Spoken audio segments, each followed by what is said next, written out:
Stockton, California has consistently led the nation in home foreclosures. According to the largest brokerage in Stockton, 70% of all the homes that have sold in the past 3 months are bank-owned. CNN's Thelma Gutierrez reports on a silver lining to the foreclosure story.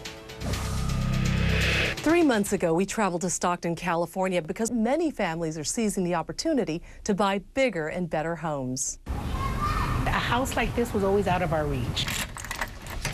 This is our house. Alicia and Carlos Serrano say they still cannot believe this 4-bedroom, 2,300 square foot home is actually theirs. This is our kitchen here and our family room den. Built in 2006, their home is in a new subdivision in desirable North Stockton, far away from the much smaller 60-year-old home they once lived in across town.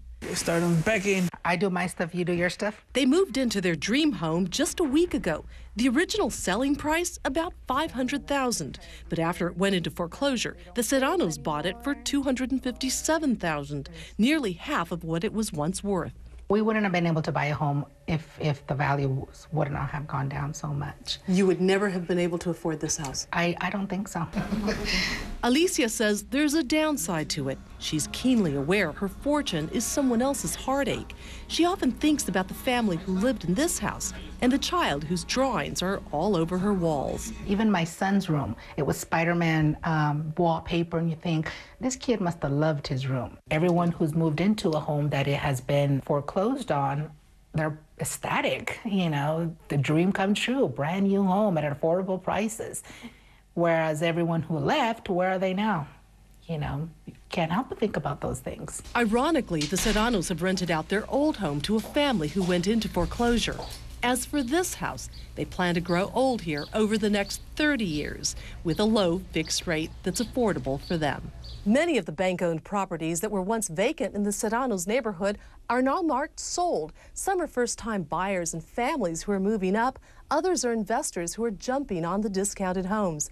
In the majority of the cases, they're going into multiple offers. But one agent cautioned if the properties aren't priced right by the bank, they'll continue to sit empty. Thelma Gutierrez, CNN, Los Angeles. Mortgage meltdown has taken a toll on homeowners. But as foreclosures flood the market and folks lose their home, some are hoping to get a bargain by buying one. Antonio Quintal is a first-time home buyer, but his prospective new home isn't your average property. It's an REO, or real estate-owned home. In short, he's buying a foreclosure. I've been hearing on the news that there's a lot of foreclosures, and I thought that I could probably get a better price. As foreclosures flood the market, they're also working their way back onto the market and into the multiple listing services of real estate brokers. The minute you see being sold as is, you know it's an REO. The actual foreclosure is once the REO or the bank or whoever they have assigned it to takes title.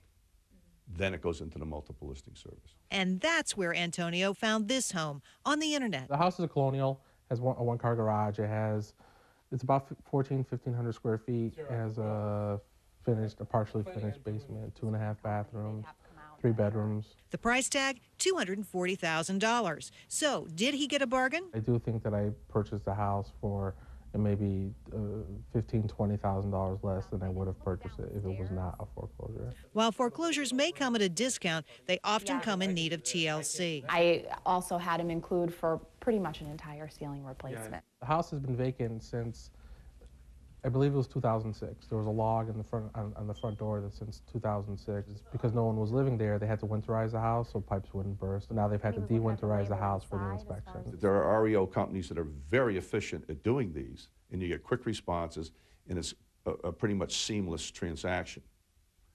However, there's REO companies out there that really don't know what they're doing, and that becomes a nightmare. In Antonio's case, the process right now, up until now, has been very easy. The only glitch, a faulty heating system for which the bank picked up the repair bill. He wasn't sure. For the most part, the properties are being sold in as-is condition, which means, you know, it is what it is. And that's one of the biggest risks in buying a foreclosure. Hidden costs and small fixes can add up. For Antonio, the risk is worth the reward. I'm very happy. Just the feeling of, like, I'm going to have something that big that's my own.